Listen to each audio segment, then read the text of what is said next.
No takže, že jsem velmi nepříjemnou příhodu. Ptal jsem to v 6. třídě, do které teď chodím. My jsme měli ve třídě bazoranty.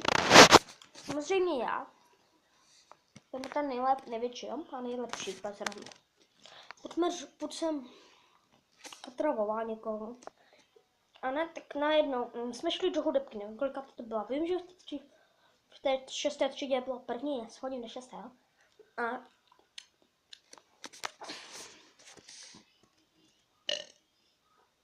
ne, tak jsme tam měli nějakou novou učitelku, ona úplně byla taká divná. Je taky retardované vlasy. A měla to takové.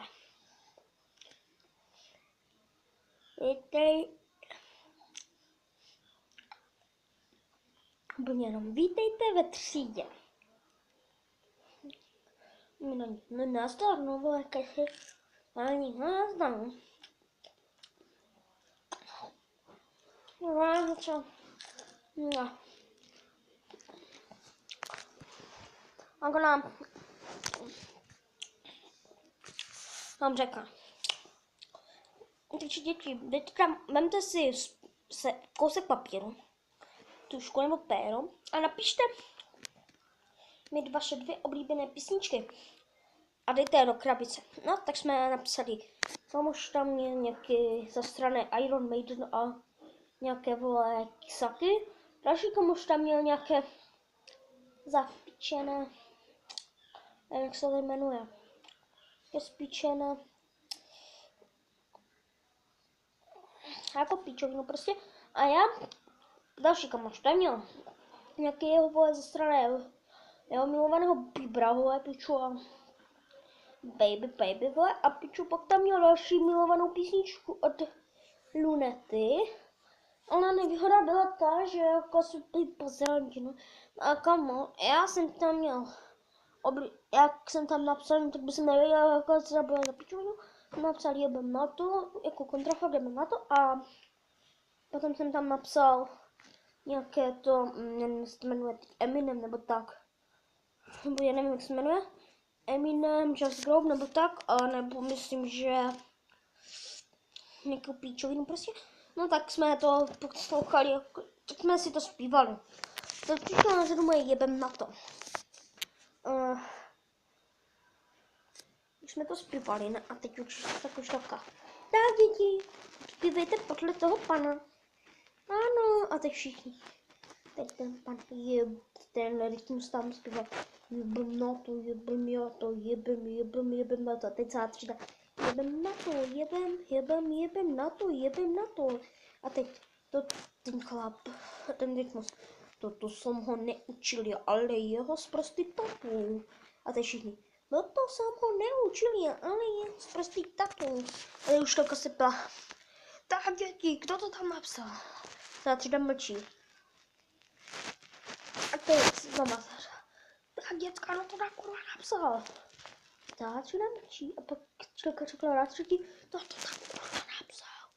A já jsem měl Mervina piču s ní kurva, tak jsem řekl, jo piču. No, tak ty si hraješ na rebela, co? No jasno. A teď ona. Ty jsi ale pěkný debil, víš to, teď půjdeš do ředitele. A potom je jako se smát a fakovat. Tak já jsem šel do ředitelny, s ním jsem fakoval nějaké buzrandy. Ona mi řekla, ředitel, tak pane ředitel, on tam on dal do krabice velmi sprostou písničku. Martin, nahoře GTA 5 za 1259. Táhni. Za 1259. A my jsme tam poslouchali, jakože tam na to zpívali. Teď mě zjebala, piču, tak jsme byli u ředitele. Tak jsme to byli. Ředitele je dobré.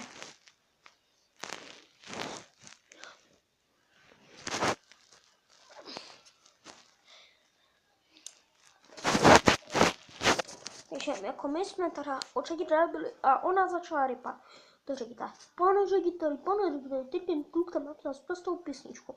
A tak se mě ptá ředitel, tak a kdo to, co tam napsal? No já, no můj oblíbenou, a ona, fakt, a jako, přece kontrafakt jebem na to. A pak říkal, jo, fakt, to je moje oblíbená taky. No, tak jsme si podali ruce, učitelku vyfakovali jsme oba dva a šli jsme do píči. Tam jsme další hudebce zpívali, ona říká, tak děti, tohle si vemete zpěvníky a budeme zpívat nejlepší písničku na světě. A zpívali jsme takovou píču jménem. Říká to ta helpa, nebo to bylo nějaké spíčené citronky, nebo co. No tak jsme prostě zpívali ty citronky. A ta kráva řekla, tak děti, umíte to dobře. No tak můžete jít. Zazvonilo, tak jsme šli. No, a potom jsme měli nějaký píčenou tu. Další hudebce jsme měli jako píčoviny referáty. My jsme se tam smáli úplně jako všem, ne? No tak tam přinesl kamoš, si myslel, že bychom se mu nikdy nesmáli. A teď, kurvy, pekárna, takhle, teď.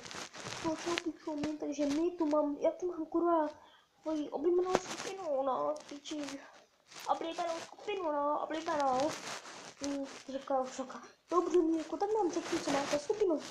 No, ty člověk, já mám mého pípra oblíbeného, ten pípr, jmenuje se Tesla Baby, oh. Tak, takže Justin Bieber se narodil někde v píči. Je to miliardář, co zasluhuje kuky a holky. Bydlí v hale 72 mega. No a já bych měla dostat pusu a vyspat se s ním. Jsme se mu začali úplně spát takhle. A mě jsme svali prostě. A najednou. No piči, kurva se mi nesmí, to nevím píče, když to zpívám, protože to pípra. Tak paní školko, tak Mírko, máš ukázku na něco lepšího, to mi nespamět. A teď pustil těžkou palbu ven. A baby, oh, baby, oh. Potom, jak začal zpívat, tak najednou všichni vytáhli kap. My jsme měli furčko a frusačky.